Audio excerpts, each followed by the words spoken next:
শ্রমিক ভট্টাচার্য বলেছেন যা সেটা সর্বৈব অসত্য এবং ভুল।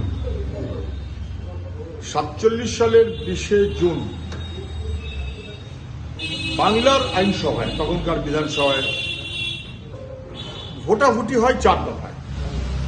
ঐক্যবদ্ধ বাংলা থাকবে কিনা, থাকলে সেটা পাকিস্তানের মধ্যে যাবে না ভারতের মধ্যে যাবে, ইত্যাদি ইত্যাদি।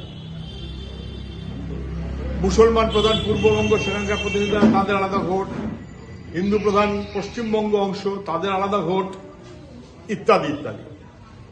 3 নম্বর ভোটটা হয়, সেই ভোটের মোশনটা ছিল যে বাংলা ভাগ হবে কিনা, এবং যদি বাংলা ভাগ হয় তাহলে এই যে এলাকাটা হিন্দু প্রধান, এটা কি ভারতে যাবে না কোথায় যাবে।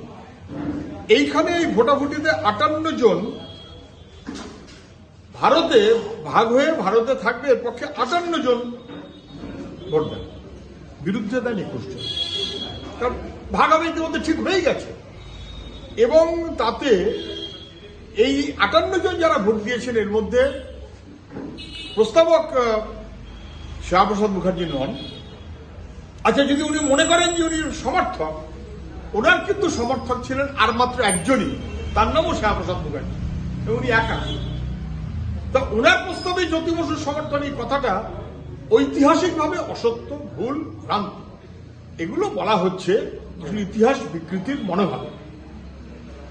এই দেশ তার স্বাধীনতা, তার সংগ্রাম, সেই লড়াই, মানুষের অংশগ্রহণ ছিল, কমিউনিস্টদের অংশগ্রহণ ছিল, জ্যোতি বসু তার অংশীদার।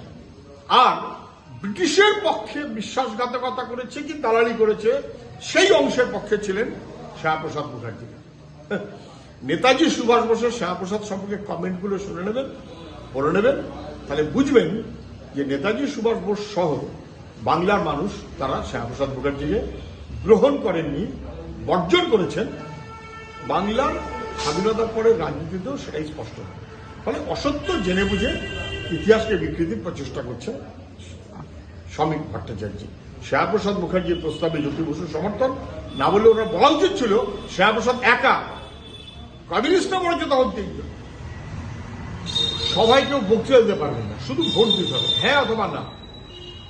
যে কারণে জ্যোতি বসুর নেতৃত্বে আগের দিন 19 জুন 3 জন কমিউনিস্ট সদস্য একটা স্টেটমেন্ট করেন।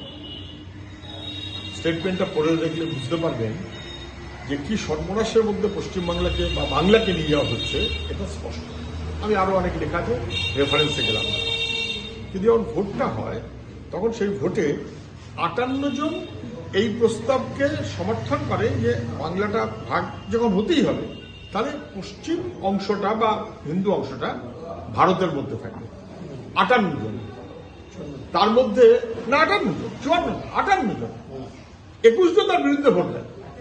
এবং এই যে 58 জন ভোট দেন, সেখানে কংগ্রেস ছিল, মুসলিম লীগের কেউ কেউ ছিল, কমিউনিস্টরা সবাই ছিল, আর হিন্দু মহাসভার একমাত্র প্রতিনিধি ছিলেন শ্যামাপ্রসাদ মুখার্জি।